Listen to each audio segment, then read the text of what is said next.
Depuis quelques années, on constate qu'il y a à la télévision des émissions consacrées à la vie dans les zoos, la vie des soigneurs, la vie des vétérinaires. Est-ce que cela suscite des vocations? Alors, il y a bien sûr beaucoup de jeunes qui sont intéressés par le travail dans un zoo, donc à différents niveaux, hein, bien sûr avec le contact avec les animaux.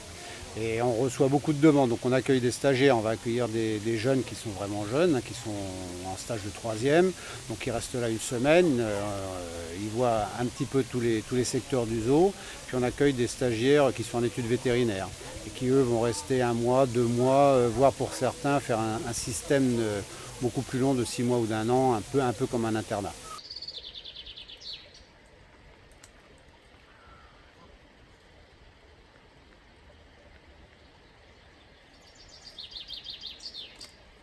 On a effectivement l'occasion à ce moment-là de leur montrer ce que c'est que la vraie vie dans un zoo, c'est-à-dire des choses assez motivantes, des choses moins agréables. On travaille avec les animaux, c'est beaucoup d'hygiène, donc beaucoup de nettoyage, c'est pas forcément les tripoter, les papouiller.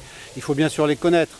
Donc on est tenté, et c'est pas idiot d'avoir un contact avec eux, mais ne pas aller trop loin pour que l'animal reste dans la société animale et que le soigneur reste un peu à part.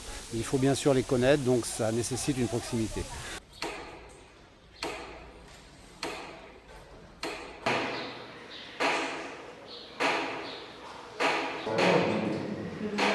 Pour ce qui est du travail vétérinaire, bon, il y a des choses qui sont un peu routinières, donc ça les jeunes voient et ça fait un certain stock, une certaine quantité de travail de façon un peu routinière qui fait qu'on apprend assez vite les manipulations, les anesthésies, les suivis et tout ça.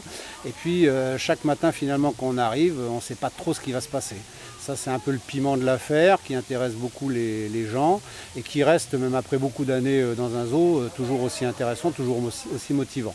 On sait que dans la journée on va faire des choses qu'on sait faire et on sait qu'on peut se retrouver devant quelque chose devant un défi par exemple. Et là, c'est toujours aussi motivant le matin d'arriver à 8 h, voire un peu plus tôt dans le zoo.